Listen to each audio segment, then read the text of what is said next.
Magbabasa tayo, mga kapatid, sa huling iglesia na nandito sa 7 iglesia na sinulatan ng apostol na Juan sa Apokalipsis. So, babasahin natin sa Apokalipsis 3, 14 hanggang 22. Ang iglesia sa Laodicea.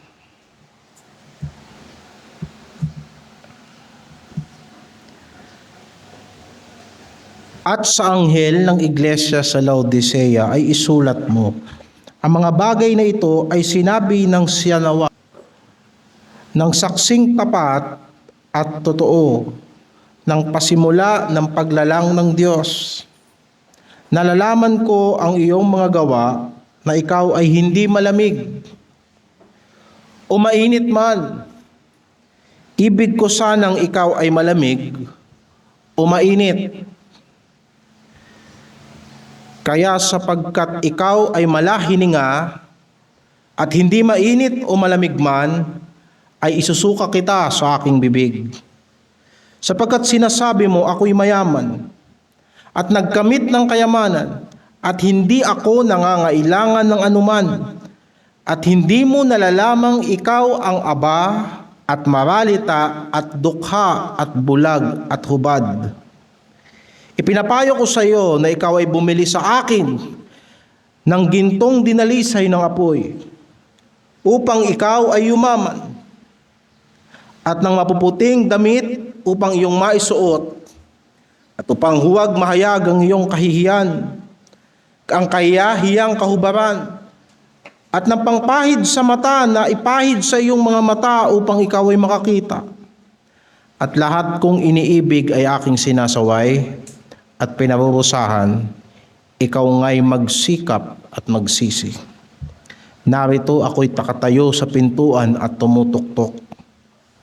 Kung ang sino man ay duminig ng aking tinig at magbukas ng pinto, ako'y papasok sa kanya at hahapong kasalo niya at siya'y kasalo ko. Ang magtagumpay ay aking pagkakaloobang umupo kasama ko sa aking luklukan. Gaya ko naman na nagtagumpay at umupong kasama ng aking ama sa kanyang luklukan. Ang may pakinig ay makinig sa sinasabi ng Espiritu sa mga iglesia. Pagpalain ng Panginoon ng pagkabasa ng kanyang salita.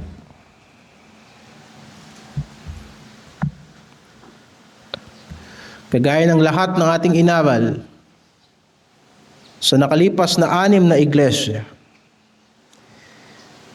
ay ganun din ang ating outline, ang ating pattern. Una, i-describe ng Panginoong Jesucristo ang kanyang sarili. Pangalawa, ano ang napansin niya sa iglesia? Ang kasalukuyang kalagayan ng iglesia na sinulatan. Pangatlo, ano ang pagtutuwid o ano ang dapat gawin ng iglesia ng Panginoon upang malunasan ang mga pangit na kalagayan ng iglesia o hindi naman kaya upang maipagpatuloy yung mga mabubuting gawain ng iglesia. Yan ang 3 bahagi. Patungkol sa pinanggalingan ng sulat sa talatang 14, sinabi rito na ang ating Panginoong Jesucristo ay siyanawa. Sa Ingles, Amen. Ang saksing tapat at totoo na nagbabalik sa atin dun sa Apokalipsis 1:5 at mula kay Jesucristo na siyang saksing tapat. Ipinapangunawa sa atin ito na ang Panginoong Jesucristo ang katunayan at katuparan ng lahat ng pangako ng Panginoon. Ang bawat salita ng Diyos ay may katiyakan. Hindi dapat pagdudahan ang bawat salita ng Diyos. Kung ating nauunawaan ang katunayan ng ating Panginoong Jesucristo, walang sino man na sumampalataya kay Kristo ang dapat magduda sa lahat ng pangako ng Diyos. Basahin natin sa 2 Korinto 1:19. Anong sabi ni Apostol Pablo sa mga taga-Korinto? Ikalawang Korinto 1:19, sapagkat ang anak ng Diyos, si Hesukristo, na ipinangaral namin sa inyo, ako at si Silvano at si Timoteo, hindi naging oo at hindi, kundi sa kanya ay naging oo. Sinasabi ni Apostol Pablo rito, yung ipinangaral namin sa inyo ni Timoteo at ni Silvano ay hindi Kristo na malabo maintindihan. Ito yung Kristo na kung oo, oo. Kung hindi, hindi. Hindi Kristong pabago-bago. O hindi Kristong compromiser. Bakit? Verse 20, sapagkat maging gaano man ang mga pangako ng Diyos, ay nasa Kanya ang oo. Kaya naman sa Kanya ang siya nawa sa ikaluluwalhati ng Diyos sa pamamagitan namin. Bawat pangako ng Diyos ay oo dahil sa Panginoong Hesukristo. Makatitiyak ang bawat mananampalataya sa lahat ng pangako ng Diyos. Lagi nating naaalala na siya na hindi nagkait ng kanyang sariling anak, kung hindi ibinigay para sa atin, bakit ipagkakait ng Diyos ang lahat ng mabuting bagay? Lahat ng bagay na ikabubuti natin, kung si Kristo mismo ay hindi niya ipinagkait. At makikita natin na ang mga pangako ng Diyos ay kanyang pinatunayan sa pamamagitan ng ating Panginoong Hesukristo doon sa salitang ang saksing tapat at totoo. Pinag-aralan natin sa doctrine class ko nung saan galing ang salitang saksi. Sa Griegong salita martus na ibig na pinanggalingan din ng salitang Ingles na martyr. Ibig sabihin yung pangako ng Panginoon sa kanyang bayan ay pinag-alayan ni Kristo ng buhay. Pinatunayan ng Panginoon ang kanyang mga pangako sa atin sapagkat siya mismo ay namatay para sa kanyang salita. Ilang tao ang nagbabago ng patotoo kapag papatayin na siya? Kapag ang kapalit ng kanyang pagsasabi ng totoo ay buhay, kalayaan. Minsan ari-arian nga lang, bumabaliktad ng testimonya ng tao. Minsan ang saksi magbabago ng testimonya kasi binayaran. Pero ipinakita rito na ang ating Panginoong Hesukristo ay matapat sapagkat kanyang binigyan ng katunayan ng kanyang dugo. Balik tayo sa Apokalipsis 1:5. At mula kay Hesukristo na siyang saksing tapat, na panganay sa mga patay, at pangulo ng mga hari sa lupa, doon sa umibig sa atin, at sa nagkalag sa atin sa ating mga kasalanan sa pamamagitan ng kanyang dugo. Kaya nga ang bawat saksi ng Panginoon ay inaasahan na mag-alay ng buhay kay Kristo. Sapagkat hindi natin pinapatunayan ang kapangyarihan ng Diyos sa pagliligtas sa pamamagitan lamang ng salita. Ang ating buhay na ibinubuhay ay ebidensya ng pananampalataya na hindi galing sa atin, kundi galing sa Panginoon sa pamamagitan ng kanyang banal na Espiritu. Na si Hesukristo rin, kahit tinukso siya ng sanlibutang ito, mas pinili niyang mamatay sa kalooban ng Diyos. Kaysa sundin ang kalooban ng tao, kaysa sundin ang kalooban niya, siya ay naging masunurin hanggang sa kamatayan. Sinabi sa kanya ng mga apostoles, hindi po mangyayari sa iyo yan, Panginoon. Hindi kami papayag na ipako ka sa krus. Ipagtatanggol ka namin. Ngunit anong sabi ng Panginoon? Satanas ka. Dito ka sa likod ko. Sapagkat ikaw ay nakakatisod sa akin. sapagkat ang iniisip mo ay mga bagay tungkol sa tao at hindi tungkol sa Diyos. Sa maraming pagkakataon ay pwedeng padaliin ng Panginoong Jesucristo ang kalooban ng Diyos. Kahit ang dyablo ay nangako sa Kanya, ibibigay ko sa iyo ang lahat ng kaharian sa sanlibutan ito kung luluhod ka sa akin. Ngunit sinabi ng ating Panginoong Hesus, wala kang ibang sasambahin, Diyos lang. At kahit kung ang kapalit nito ay kamatayan, ipinakita sa atin ng Panginoon na ang mga pangako ng Diyos ay karapat-dapat. Kahit ibigay mo ang buhay mo dyan, makakaasa ka sa pagtatapat ng Diyos. At binigyan tayo ng katunayan na ang Diyos ay tumutupad sa Kanyang pangako nang binuhay niya si Jesucristo mula sa mga patay. At yan ang mensahe ng Ebanghelyo, na ang pag-asa ng Kristiyano ay hindi sa lupang ito, sapagkat ang lahat ay lilipas. At hindi ito ang huling plano ng Diyos. Tumitingin tayo sa isang bagong langit at bagong lupa. At sasabihin, paano ko mapanghahawakan ang pangako ng Diyos? Nang Kanyang binuhay si Kristo mula sa mga patay. Ilang beses sa Biblia nabasa natin na naghintay ang mga tao ng matagal na panahon. Na si Abraham ay naghintay ng 25 taon bago ipinanganak si Isaac. Na ang bayan ng Diyos ay naalipin sa Ehipto ng 400 taon bago sila lumaya sa panahon ni Moises. Na ang huling propeta sa Biblia, si Malakias, sa Lumang Tipan, naghintay ang bayan ng Diyos ng 400 taon uli bago ipinanganak ang Mesaya. Pero hindi ibig sabihin ay nakalimot ang Diyos. Ganon din naman, hindi ibig sabihin mamamatay ang mga mananampalataya ay hindi totoo ang pangako ng buhay na walang hanggan. Hindi ibig sabihin na si Jesucristo ay napako sa krus, ay hindi na nagtagumpay ang paghahari ng Diyos. Sapagkat sinasabi ng banal na kasulatan, pagkatapos ng 3 araw, si Jesucristo ay muling nabuhay mula sa mga patay.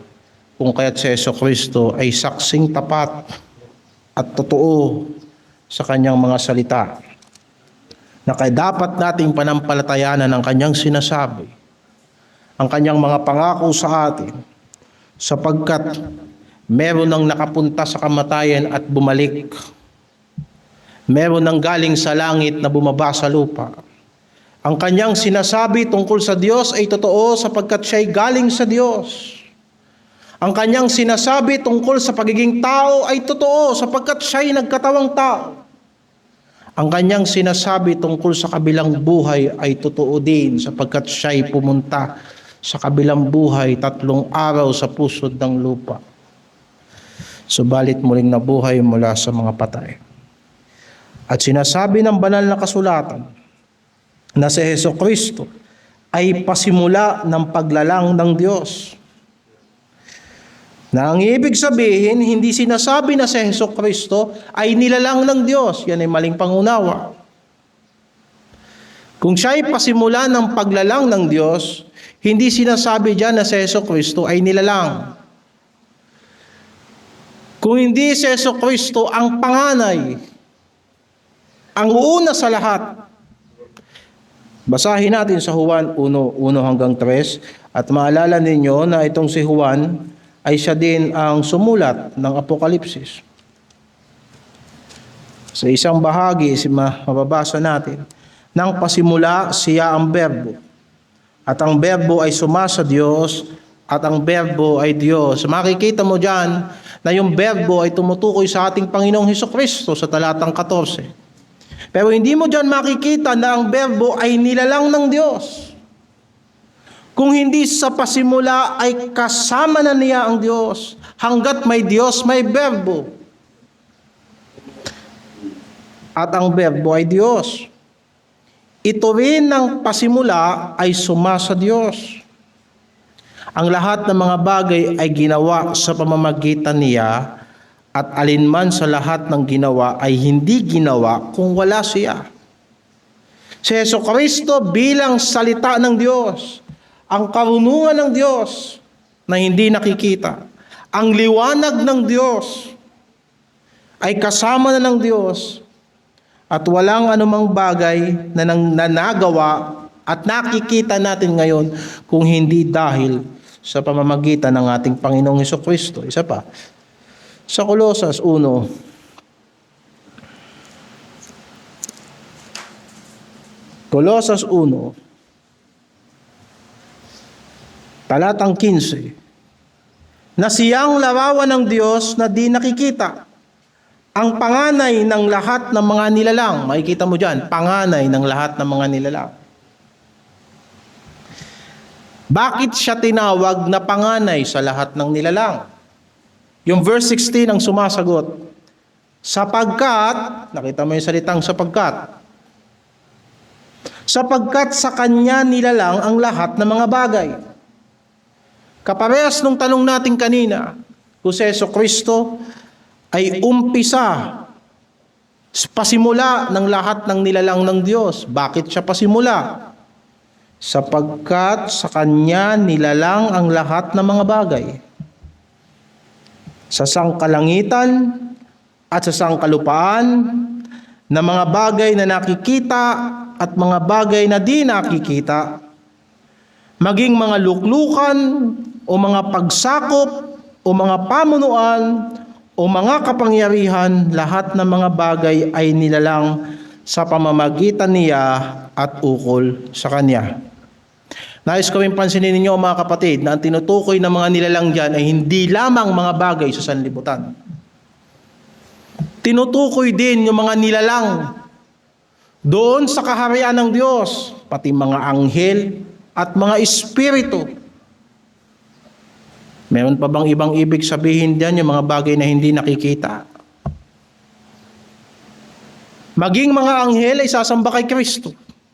Ayon sa aklat ng Hebreo, inutusan ng Diyos at ang mga anghel ng Diyos ay sasamba sa Kanya. Nakita natin sa Ebanghelyo, ang mga anghel ay naglingkod kay Kristo. Makikita mo rin dyan yung mga kapangyarihan at mga pamunuan.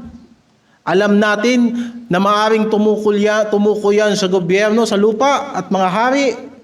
Pero isang bagay, meron ding tinatawag na pamunuan sa mga kalangitan.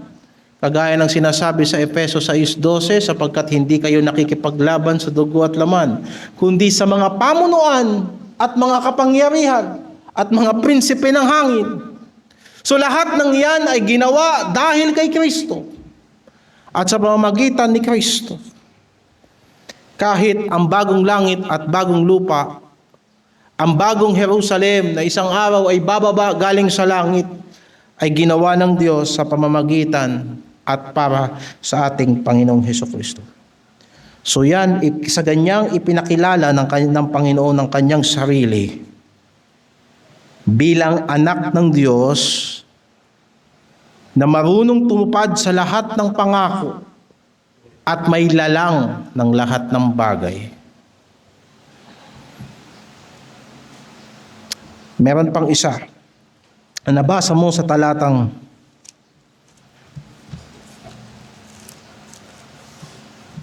pumunta tayo sa talatang 21.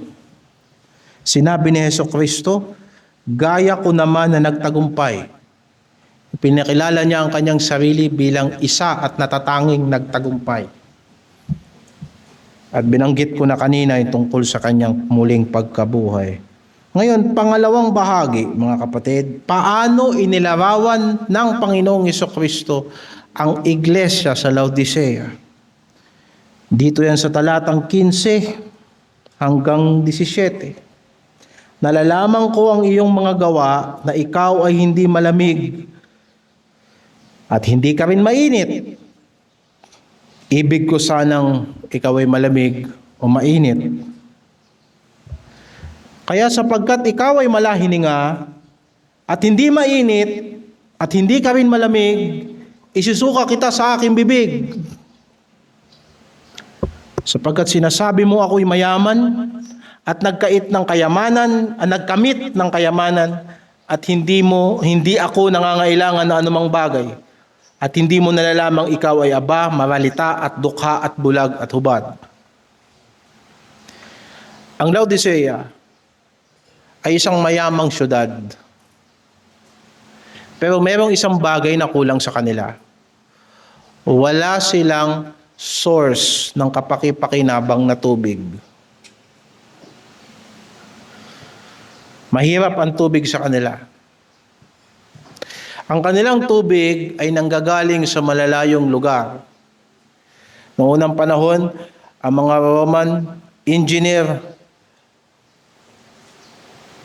ay nagdisenyo ng mga aqueduct at marami hanggang ngayon nakatayo pa kung paano ang mga tubig na galing sa bundok ay nakakarating sa mga syudad sa pamamagitan ng mga istruktura na itinayo nila. Doon ang gagaling ang tubig ng Laodicea.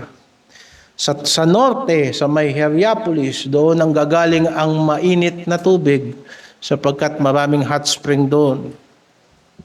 At yung kanilang tubig na maiinom, na malamig, na galing sa bundok, ay galing yun sa Colosas. Yung libro na binabasa natin, sulat sa mga taga-Colosas, maraming tubig doon. Kaya lang dahil sa haba ng paglalakbay, yung Hierapolis na 6 na milya ang layo mula sa Laodicea, yung mainit na tubig pagdating sa kanila, hindi na mainit. At yung tubig na galing sa bundok, pagdating sa kanila, sa haba-haba ng dinaan, 10 milya ang layo, pagdating sa kanila, hindi na malamig galing sa bundok.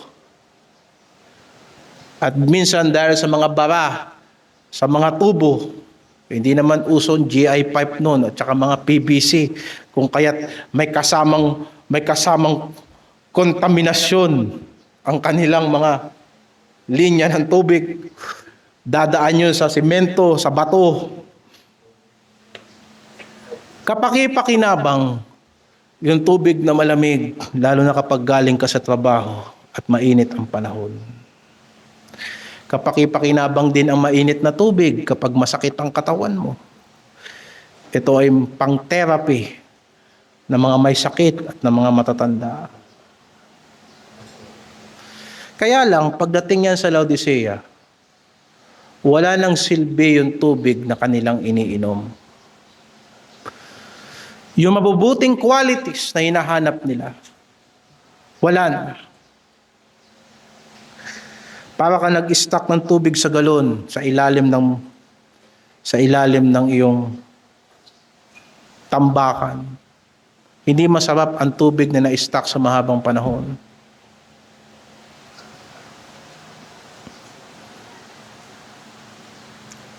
At lalong hindi nila napapakinabangan sa paliligo at sa pagpapagaling yung mainit na tubig galing sa Laodicea. Ibig sabihin, ang tubig sa Laodicea, low quality. Hindi mo malaman, ano ba to? Mainit ba to? Malamig ba to? Kaya, yung mga orihinal na tumanggap ng sulat na ito, naiintindihan nila yung sinasabi ng Panginoon. Nakikita ko ang iyong mga gawa, sabi ng verse 15. Nalalaman ko ang iyong mga gawa.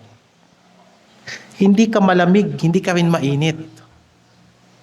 Sa madaling salita, wala kang distinctive na quality.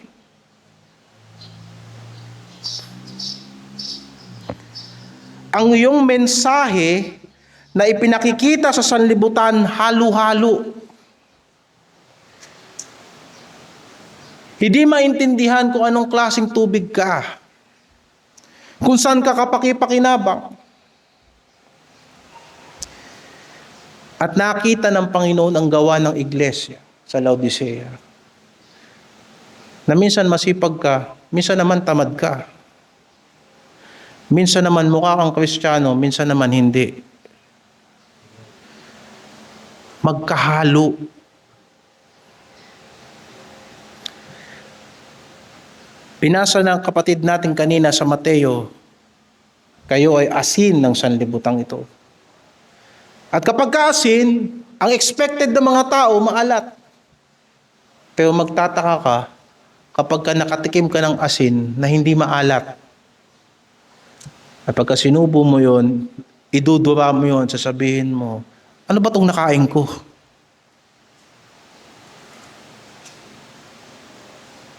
Sinabi rin ng Biblia, kayo ay ilaw ng sanlibutan. Pero minsan, mahirap naman maintindihan yon. Paano pag nagbukas ka ng flashlight na ang lalabas na ilaw, itim? Ang Kristiyano ay may distinctive na karakter na hindi mo makikita sa sanlibutan. At isang bagay na dapat matandaan ng mga Kristiyano. Ang tagasunod ni Kristo ay makikita mo sa kanyang gawa. Sinabi ng Panginoon, nalalaman ko ang inyong gawa. Hindi sapat na distinctive tayo sa aral.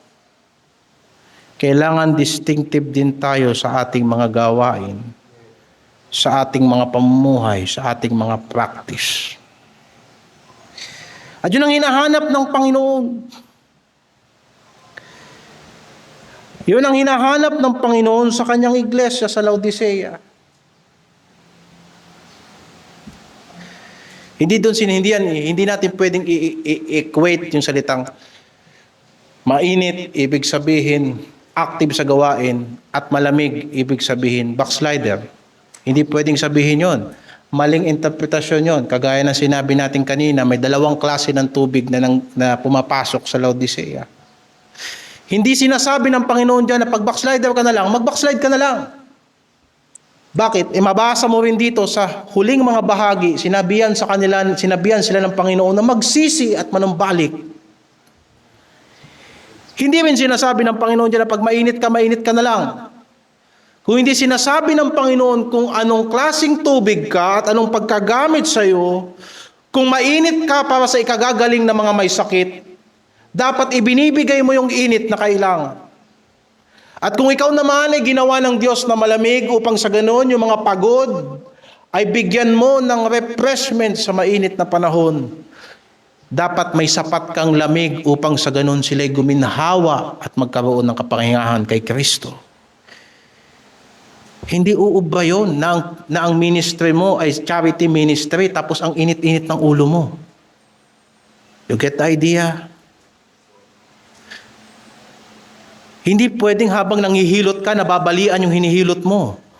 You see, it's mixed message. And so nais ng Panginoon na ang mga Kristiyano ay maging kapaki-pakinabang sa kanilang pagpapatotoo. Kaya ka nga nagpahilot kasi may pilay ka eh. Hindi nung nagpahilot ka, tsaka ka lalong napilay. Diba? Kaya ka nga umiinom ng malamig na tubig eh. Pagkagaling mo sa initan, para malamigan ka, pero nung uminom ka, lalo kang nainitan. Buti pa kung talagang mahilig ka magkape. Diba? Kasi alam mo, ang kape mainit talaga. At isa yan sa mga talento ng mga Pinoy. Nagkakape sa 40 degrees Celsius. Pero bakit walang umaangal? Bakit? Wala namang kasing Pilipino na nagkape sa initan na nag-e-expect na malamig ang kape. You get the idea? Kaya kung ine-expect ng Panginoon na dapat malamig ka, sapagkat maraming naiinitan sa apoy ng sanlibutang ito, dapat hindi ka mainit. At kung ine-expect ng Panginoon sa iyo na dapat mainit ka sapagkat maraming nanlalamig, dapat hindi ka malamig. Ang bawat isa ay dapat sakto ayon sa pagkagamit ng Diyos. Ilaw ng sanlibutan at asin ng sanlibutan. Pero meron pang isa. Bakit naging ganun ang kalagayan ng mga Kristiyano sa Laodicea? Verse 16, kaya sapagkat ikaw ay malamig, malahininga, at hindi mainit o malamig man, isusuka kita sa aking bibig. Ayaw ng Panginoon ng Kristiyano na hindi mo kang Kristiyano.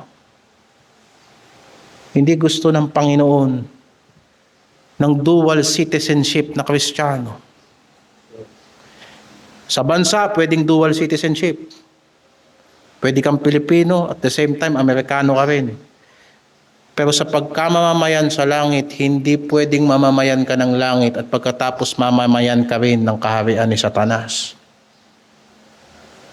Sinabi sa Pilipos, ang ating pagkamamamayan ay sa langit, na kung saan naghihintay tayo sa pagbabalik ng ating Panginoong Jesucristo. Hindi pwedeng habang wala pa si Kristo, teka lang, si Satanas muna pagilingkuran ko. Anyway, wala pa naman eh. Para yung mga trabahador sa trabaho na pag wala pa yung boss, hindi nagtatrabaho. At darating ang kanilang boss na wala silang accomplishment sapagkat hindi naman sila naglingkod sa kanilang boss. Ayaw ng Panginoon yun. Na walang quality ang Kristiyano. Na qualities na hinahanap ng Panginoon. Kaya nga tayo may Biblia eh. Kaya nga sabi ng Biblia, turuan mo silang sumunod sa lahat ng pinag-uutos ni Kristo. Hindi tayo naging Kristiyano dahil sa doktrina lang. Naging Kristiyano tayo sapagkat yung doktrina na tinanggap natin kay Kristo ay nagkaroon ng patotoo sa ating buhay. At yan na naging pagsisikap natin sa bawat araw. At sabi ng Panginoon, nakakita ko ang inyong mga gawa na pagka ikaw wala ka sa simbahan, mukha kang unsaved. Hindi ko malasahan. Nakita ko yung mga gawa. Pag nasa trabaho ka, hindi ka na nagtatrabaho para sa Panginoon. At makikita mo yung epekto ng pagiging makasanlibutan sa kanila, kaya ganun ang kanilang patotoo. Talatang 17. Sapagkat sinasabi mo, ako'y mayaman at nagkamit ng kayamanan at hindi ako nangangailangan ng anuman. Nakita mo yung salitang sapagkat, alam mo, importante sa pag-intindi ng kahit anong literatura yan, yung mga salitang sapagkat, upang, mga maliliit na words, para maintindihan mo yung koneksyon. Bakit sila malahininga? O bakit hindi sila mainit? Bakit hindi rin sila malamig? Sapagkat sa palagay nila, wala na silang anumang kailangan dahil meron na silang mga material na pagpapala. Sa madaling salita, komportable na sila sa kanilang mga material na pagmamay-ari. Akala nila, yun na yung pagpapala ng Diyos.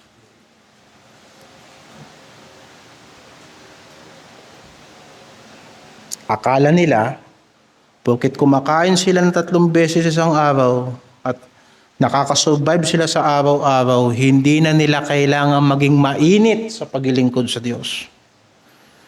At hindi na rin nila kailangang maging malamig para sa mga taong nasa apoy na dapat hatakin nila mula sa apoy. Sa madaling salita, akala nila hindi na nila kailangang mamuhay ayon sa mga aral ni Kristo kasi yung kailangan nila nakuha na nila. May kwento yan sa sulat ni Josue. Josue o si Moises.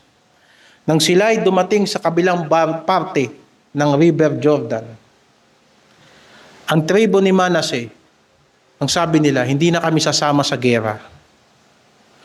Kasi nandito na kami sa lupang ipinangako ng Panginoon sa amin. Pag kayo na lang ang tumawid sa ilog at makipagdigmaan sa kabilang parte ng ilog, kasi nandito na kami. Tapos na. Anong sabi ni Moises sa kanila? Huwag niyong gagawin yan sa mga kapatid niyo. Hindi porket ayos na kayo at nakuha niyo na yung gusto niyo, tapos na ang laban. Makikipaglaban pa rin kayo para sa mga kapatid niyo. Kaya anong ginawa ng mga tribo ni Manasseh? Hindi mo na sila doon pumuwesto. Tumawid silang lahat ng ilog. Hanggang sa lahat ng mga tao ng Diyos, ang buong Israelita ay makapwesto sa lupain na ipinangako ng Panginoon.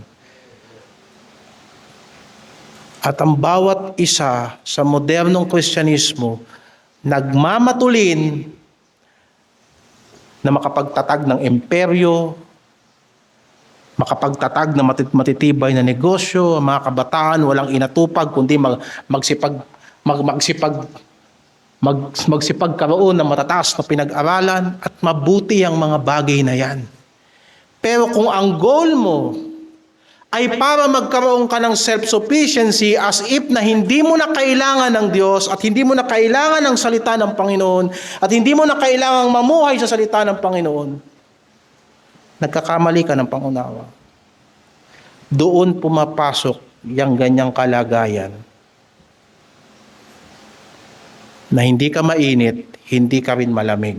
Sa madaling salita, doon pumapasok na maraming Kristiyano ang hindi pinakikinabangan sa kaharian ni Kristo at hindi nagiging katanggap-tanggap ang paglilingkod sa Panginoon.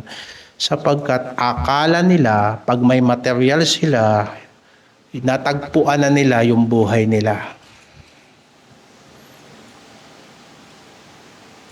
Diba? Makikita mo pag malaki na ang gawain, hindi na mainit sa pagmimisyon ang simbahan. Malaki na yung gawain eh. Maintenance na lang. Pag malaki ang gawain, napakadaling makipag-compromise. Bakit? Malaki na ang gawain. Ang pagiging materialistic ay bumubulag ng pag-iisip ng mga tao. At ang pag-iimbot ay nagiging dahilan kung bakit akala mo pinahalagan mo ang buhay mo, pero totoo, sinasayang mo ang buhay mo sa pagiging materialistic. Sinabi ng Panginoon sa atin yan sa Lucas 12, mag-iingat kayo sa pag-iimbot sapagkat ang buhay ng tao ay hindi nasusukat sa mga bagay na mayroon siya.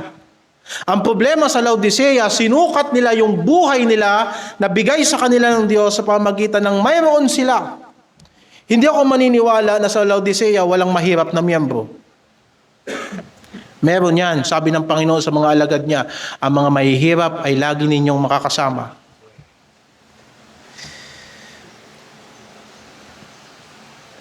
Sa unang Timoteo 6:17 hanggang 9, binigyan tayo ng exhortation. Ano ang dapat nating ugaliin kapag tayo pinagpapala ng Diyos sa mga material na bagay? Kahit kailan hindi natin sinasabi na huwag tayong umasa ng mga material na pagpapala. Kailangan natin yan sa daigdig na to. Pero ano ang sabi ng Panginoon tungkol sa mga material na pagpapala? Talatang 17, ang mayayaman sa sanlibutang ito, now, may magsasabi, hindi naman ako mayaman. O wag na dun salitang mayaman. Gamitin natin yung original na sense nun, may yaman. Kahit pa paano, sino dito walang pagmamayari, kahit siguro damit, may pagmamayari ka.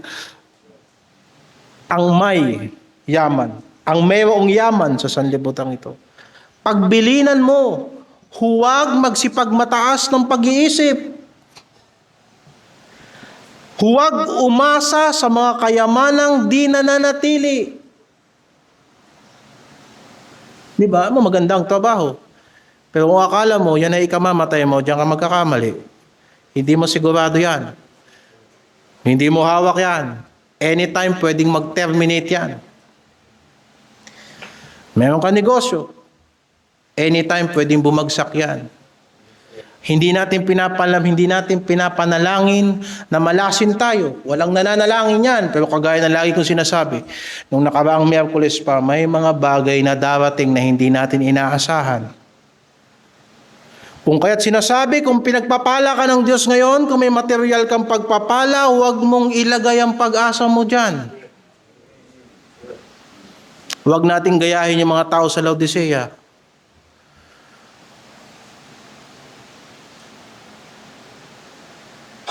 Hindi sila nakakapamuhay na may sikap para sa Panginoon. Bakit? Kasi akala nila, nung nakuha nila yung gusto nila, yun na yun. Sabi ng Panginoon, huwag umasa sa mga kayamanang di nananatili. Kundi sa Diyos, na siyang nagbibigay sa ating sagana ng lahat ng mga bagay upang ating ikagalak. Bakit tayo pinagpapala ng Diyos ng material? Consolation yan sa lahat ng hirap natin kay Kristo.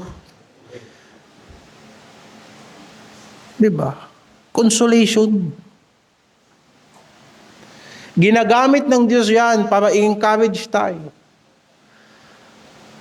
Para i-comfort tayo. Para yung pangangailangan nating matugunan bilang tao. Kaya nga sinasabi natin sa mga young people, huwag kayong maghanap ng pera. Maghanap kayo ng matatag na trabaho. Dahil pag matatag ang trabaho, di matatag ang kita. Di ba? Kasi kung hanap ka ng pera at hindi matatag na trabaho hinahanap mo, mauubos ang panahon mo. Simula ka ng simula na hindi mo matatapos. Palit ka lang palit ng career. Uy, meron dong malaki, doon ka naman. Pag nandun ka na, sasabihin mo, uy, merong malaki doon ka naman uli. Di ba? Kaya huwag maghanap ng pera. Ang hanapin, trabaho. Dahil pag ang trabaho mo hindi matatag, kahit anong laki ng sweldo mo, kung bukas tatanggalin ka na, ano ka? Di ba? Ano say-say nun? Pag malaki mo, 1,000 isang sahod mo, isang araw mo. O bukas tanggal ka na. At ganun din, sinasabi ng Panginoon, mayaman ka sa daigdig na to, bukas mamamatay ka na, ano? Kasi, sinasabi ng mga Laodicea, mayaman kami, wala kaming kailangan, babalik na ang Panginoon, ano ka ngayon? At akala mo wala ka ng kailangan, akala mo pinagpala ka na ng Diyos, hindi mo alam. Hindi mo alam na ikaw pala'y nakahubad. Ikaw ay mahirap, ikaw ay dukha.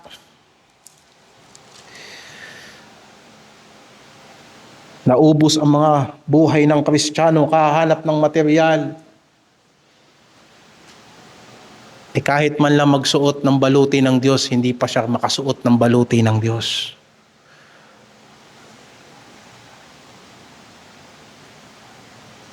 Hindi mo nakikita.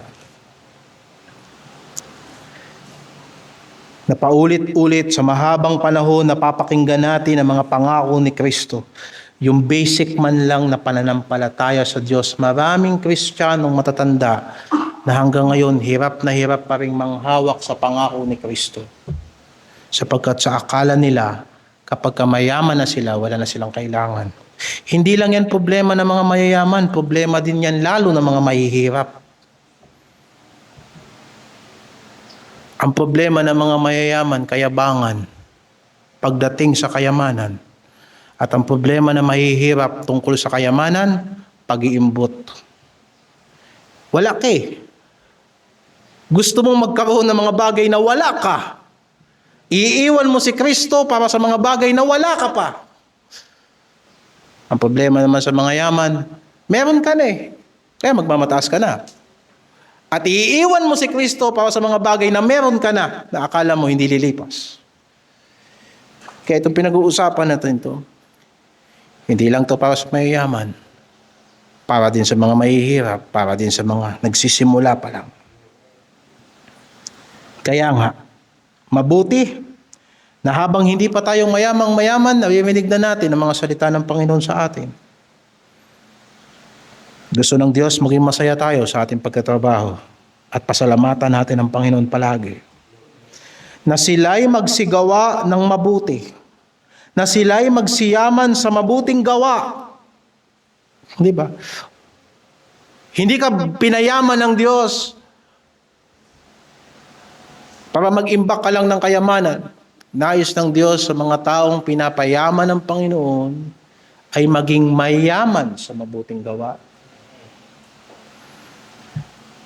Na sila'y maging handa sa pamimigay, maibigin sa pamamahagi.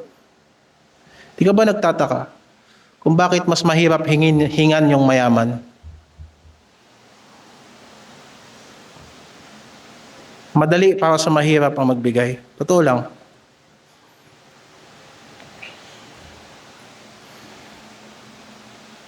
Mangagtipon sa kanilang sarili ng isang mabuting kinasasaligan para sa panahong darating.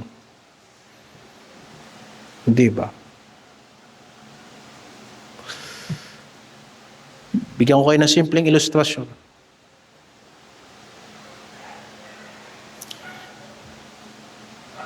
Simple lang. Magkano ay 10 bahagi ng 100? 10. Hindi pa mahirap ibigay yon, 10 eh. 1,000. Magkano ang 10 bahagi ng 1,000? 100. Medyo hindi pa mahirap, pero mahirap na din. Lalo na kung naisip mo, limang lotto ticket din yon. Diba, isipin mo, 10 piso, maisip mo, dit lang yan. 2 pirasong tinapay lang yun. Pero 100. Ngayon, 10,000. Kano 10 bahagi nun? 1,000. Mabigat na yon. 100,000. Mabigat din lalo yon. Pansin mo. Kaya kung hindi ka nasanay sa 100, sasabihin mo pa sa Panginoon na magiging matapat ka sa 100,000. Oh. You see? Isipin mo yon. Kaya, sinasabi ng Panginoon sa atin, yung pagpapala galing sa Diyos yan eh. Bunga yan ng ating mga ginagawa. Bunga yan ng trabaho. Diba? Yung oras, hindi galing sa atin yun, galing sa Panginoon yun. Kaya nga minsan, pag-iisipan mo, kapag nagtatrabaho ka, yung trabaho pa lang, pasasalamatan mo sa Panginoon eh. Hindi ka pa kumikita nun ha. Bakit? Isipin mo, ang daming nakatambay. Pero ikaw nagtatrabaho ka, ibig sabihin yung oras na binigay sa'yo ng Diyos, ginagamit mo. Hindi ba? Yung talino na binigay sa'yo ng Diyos, ginagamit mo. Yung katawan mo may purpose kung bakit nabubuhay ka. Pag ginamit mo yung isip mo at katawan mo at oras mo, dun ka aani. So ayoko mapalayo dun sa topic natin at pupunta na tayo sa financial literacy at sa stewardship. Nababanggit lang natin ito sapagkat mali ang mindset ng mga Laodiceans. Imbis na gamitin nila yung pagpapala ng Diyos sa kanila para managana sa paggawa ng mabuti, hindi sila mainit sa gawain ng Diyos. Hindi sila nagiging kabahagi sa gawain ng Panginoon. Mabuti pa'y mahihirap na iglesia. May pagtitiis, may pagsisikap, may pagtsatsaga.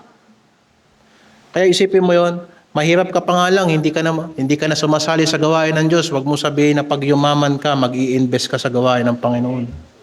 Nakakita mo, ito sa 7th iglesia. Nang sila'y yumaman, nagtayo na sila ng kastilyo at akala nila wala na silang problema.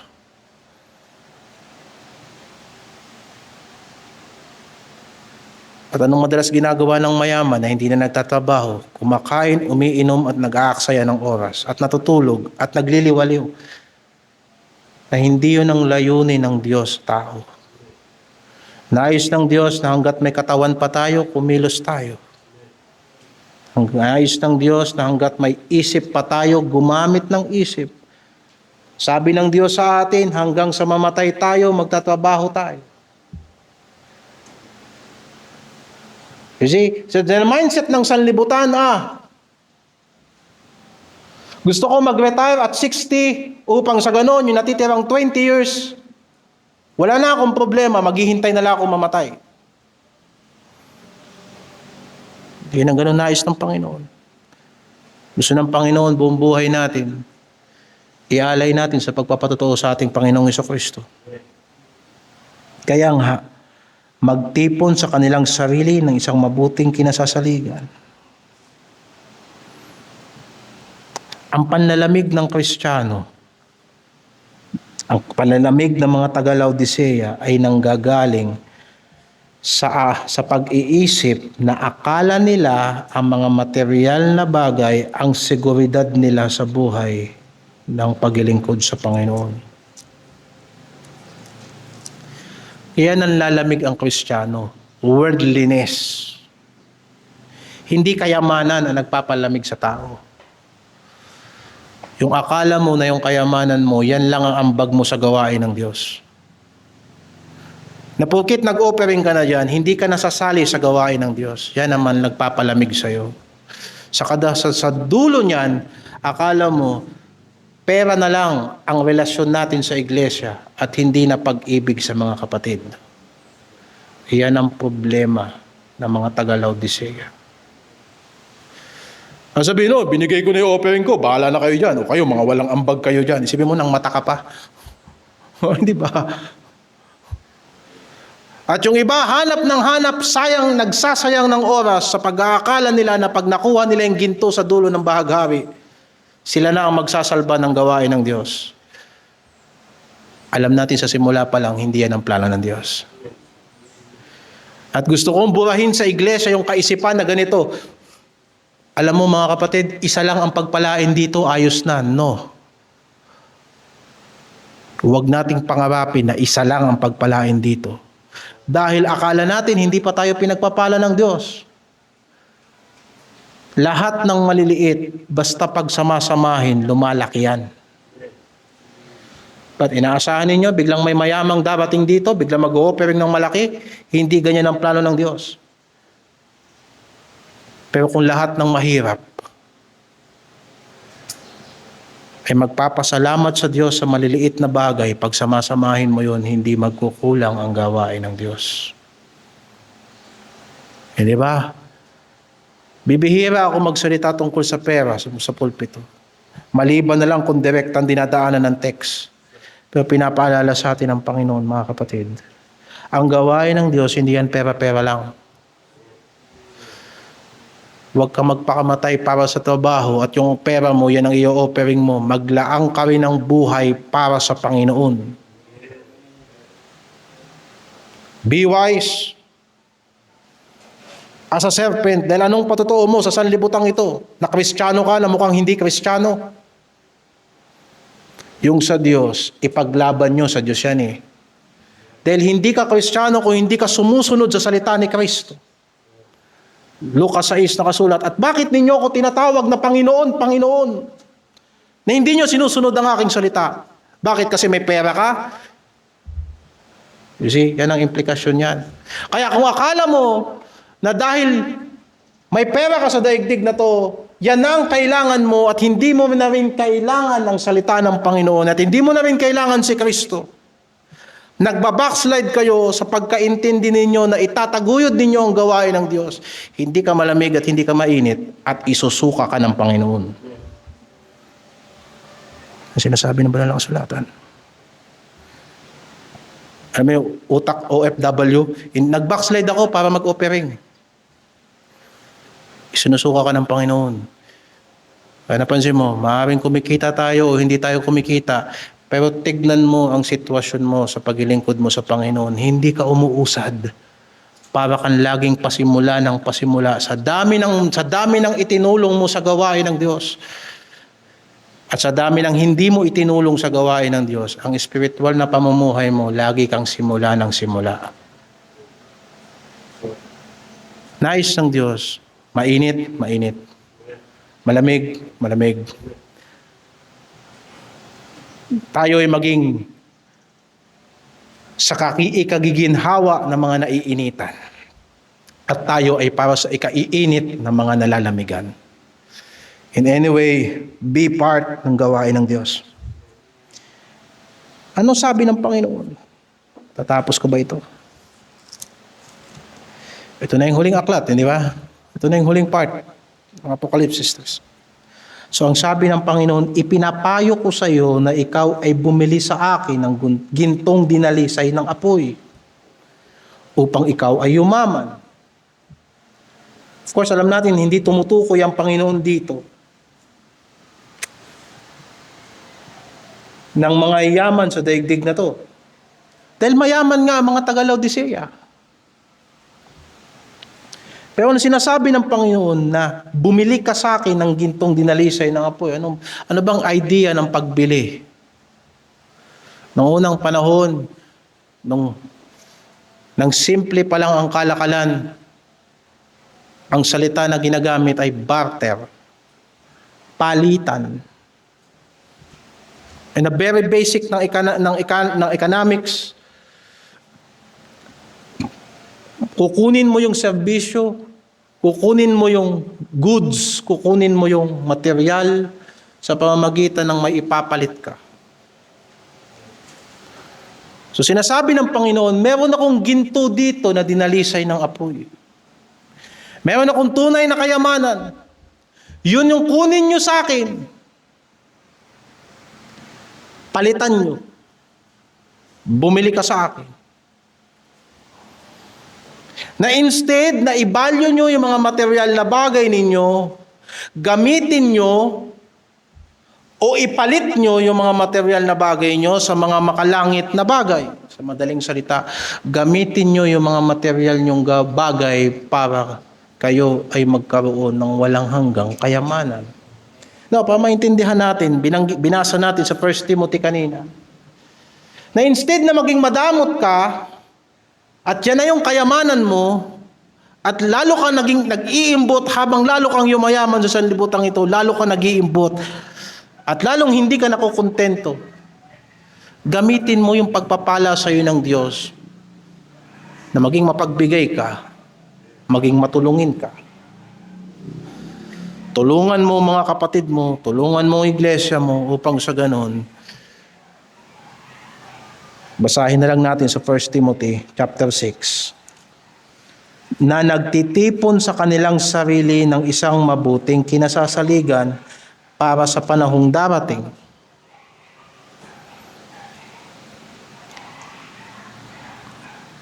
Matutunan ng mga Kristiyano na imbis na manghawa ka sa material na bagay, gamitin mo yung material na bagay para itayo ang kaharian ng Diyos. In such a way, para mo siyang binili. Hindi ba totoo yun?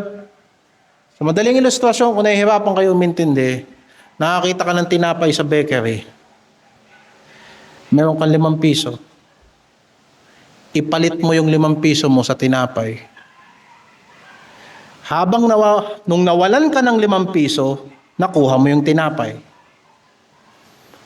Yun ang sinabi ng Panginoong Jesucristo. Nung nawalan ka ng material, nakamit mo yung totoong kayamanan. Gamitin mo sa kalooban ng Diyos. And there is a parable sa Luke chapter 16. Sa Lucas chapter 16,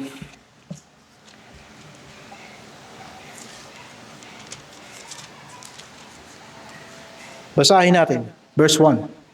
At sinabi rin naman niya sa mga alagad, may isang taong mayaman na may isang katiwala, na ito'y isinumbong sa kanya na siya'y nagsisira ng kanyang pag-aari. At sinabi niya, at tinawag niya siya at sa kanya sinabi, ano ba itong nababalitaan ko tungkol sa iyo? Magbigay sulit ka ng pagiging katiwala sapagkat hindi ka maaaring maging katiwala pa. Madaling salita, ang pangit ng record mo, sisanti ka na. At sinabi ng katiwala sa kanyang sarili, anong gagawin ko? Yamang inalis sa akin ng Panginoon ko ang pagiging katiwala. Magdukal ng lupa, wala akong kaya. Magpalimos ay nahihiya ako. Nalalaman ko na ang gagawin ko upang kung mapaalis ako sa pagiging katiwala, ako ay matatanggap nila sa kanilang mga bahay.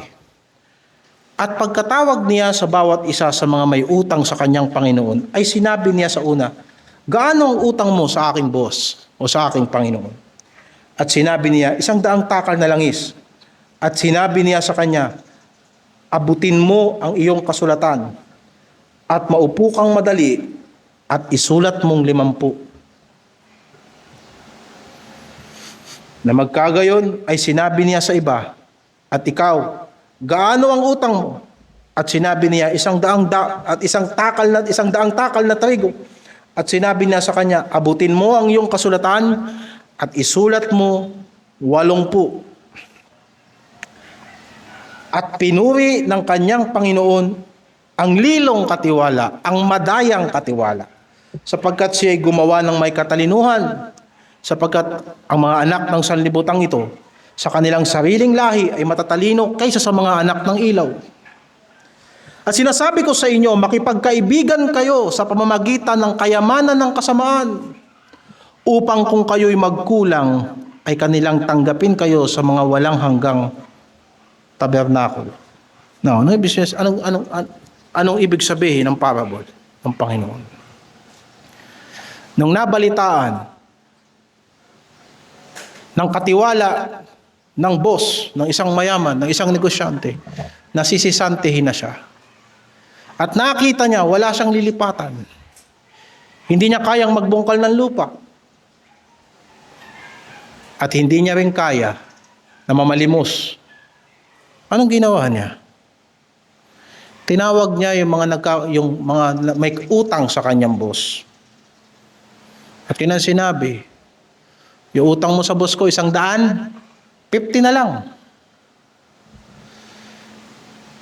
Pagka naisip niya, pag pinaalis siya ng kanyang boss, tatanggapin siya ng mga may utang sa kanyang boss. Ibig sabihin, makakalipat kagad siya ng trabaho.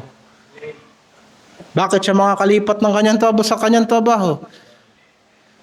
Kasi, ginamitan niya ng daya. Sinong dinaya niya? Yung boss niya.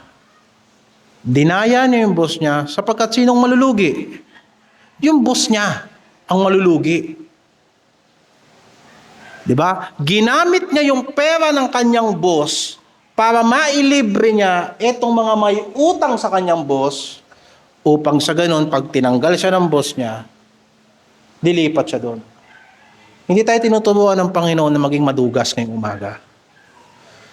Kung hindi, tignan natin sa ganitong perspektibo.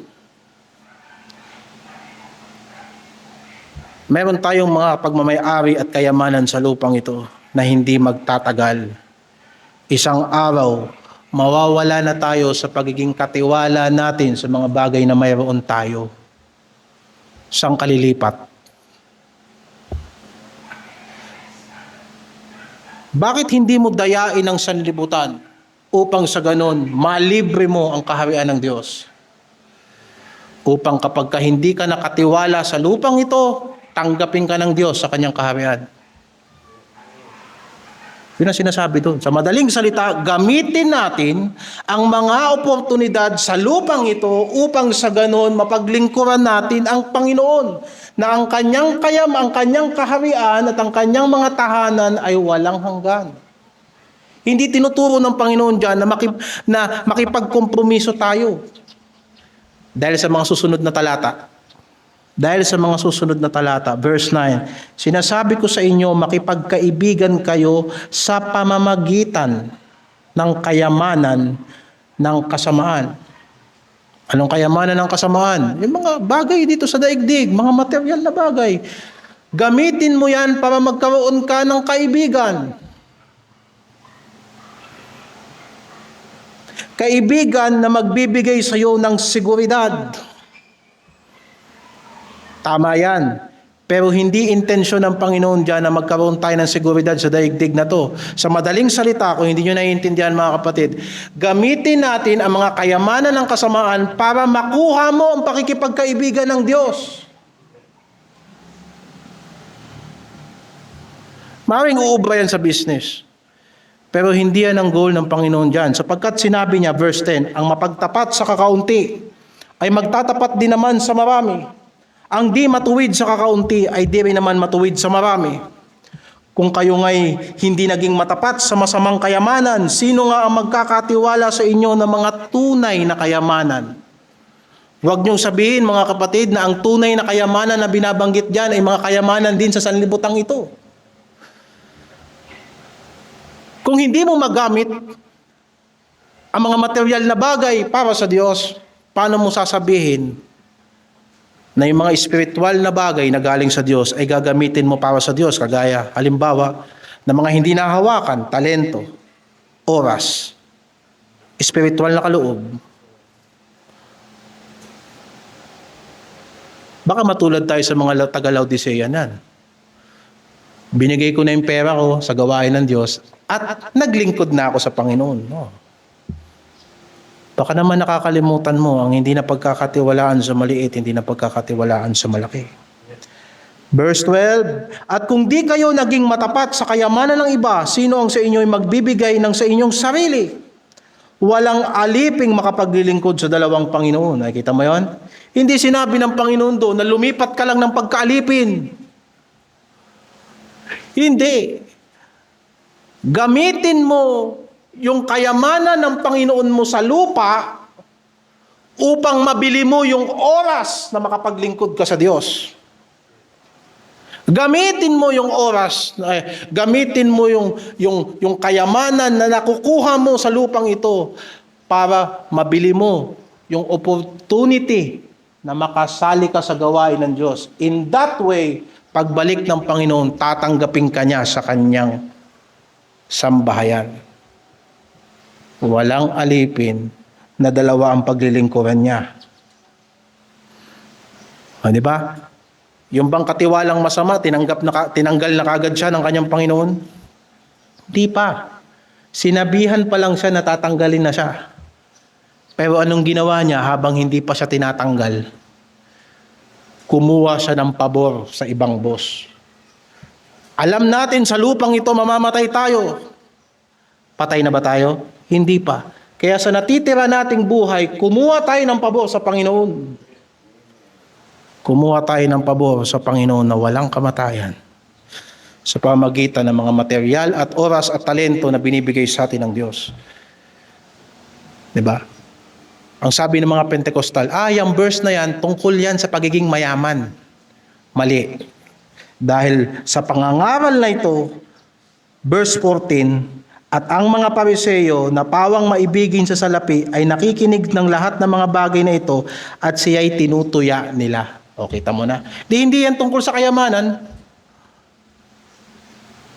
Buti pa yung mga Pariseo, nagets yung parable na yan eh. Pero sabi ng mga Baptist, kita nyo na? Make friends sa kayamanan ng sanlibutang ito. No, hindi yun ang sabi ng Panginoon. Ang dami natin binibigyan ng serbisyo. Bilhin natin yung kanilang oras, yung kanilang pagkakataon na lumalapit sila sa atin, na dalhin natin sila sa Panginoon. Diba? Walang aliping makapaglilingkod sa dalawang Panginoon, sapagkat kapopuutan niya ang isa at iibigin ang ikalawa, o di kaya'y magtatapat sa isa, pawawalang halaga ang ikalawa, hindi kayo maglilingkod sa Diyos at sa mga kayamanan. Diba? Maganda yung matapat ka sa amo mo. Pero, bigyan mo ng opportunity yung Panginoon. Diba? Hindi mo siya gusto. Hindi sinasabi doon magbebelde ka kasi hindi mo siya gusto. Kung hindi, habang nasa serbisyo ka, yung katapatan mo sa Panginoon. Hindi sinasabing huwag tayo magtrabaho. Hindi sinasabi na huwag na tayong kumita sa salapi. Pero, yung buhay mo, yung puso mo, yung buong pagkatao natin, hindi yan pagmamay-ari ng sanlibutan. Sa Diyos yan. Ang katawan natin, templo ng Diyos. Ang buhay natin, gamit ng Diyos. Kaya't habang nandito tayo sa lupang ito, actually, di nga naman natin sila dinadaya. Ang sinasabi lang natin yung sa Panginoon, sa Panginoon. Di ba? Sinasabi natin. Kaya, sabi ng mga taga-Laodicea, okay na ako. Eto, kamusta kayo kapatid? Eto, okay lang. Pagkain naman kanina. Nakakaraos pa sa araw-araw. Oo nga, yan ang paborito mong sabihin, nakakaraos araw-araw. Pero hindi ka na namin nadaramdaman sa gawain ng Diyos. Kamusta ka? Eto, nakakaraos araw-araw. Oo nga, nakakaraos araw-araw. Yung aso nakakaraos din araw-araw eh. Pero hindi gamit ng Diyos yun. Ikaw gamit ka ng Diyos. Meron ka dapat inaakay na tao kay Kristo. Meron ka dapat kapatid na pinapatibay mo. Dapat nakakabahagi tayo sa gawain ng Diyos. Yung simpleng encouragement, hindi mo pa magawa. Na while you are working, naalala mo yung kapatid mo, tinawagan mo, kapatid, kamusta ka na? Busy ako, nasa trabaho ako, pero naalala kita. O, hindi ba? O, nasa trabaho ka. Nasa trabaho ka, oo. Pero alam mo, nasa sanlibutan, kapag nagkaroon ng inflation sa gobyernong ito at bumaba ang kolekta ng tax, tatanggalin ka ng mga yan. Hindi naiisip yan ng mga tao, pero hanggang kailan mangungutang ang Pilipinas para makasurvive? Isipin mo, nagpapatakbo na lang na ekonomiya ng Pilipinas, utang. Kaya mga kapatid, panahon na para gawin natin ang kalooban ng Diyos sa atin at huwag tayo mag-aksaya ng panahon. Lastly, dapat nating gamitin ang ating mga kayamanan, ang ating mga makalupang pagpapala para makuha ang pakikipagkaibigan ng Diyos. Naalala ko bigla, hindi natin gusto maging kaaway ang Diyos. Hindi dapat ang mga material na bagay ang dahilan kung bakit nagagalit ang Diyos sa atin.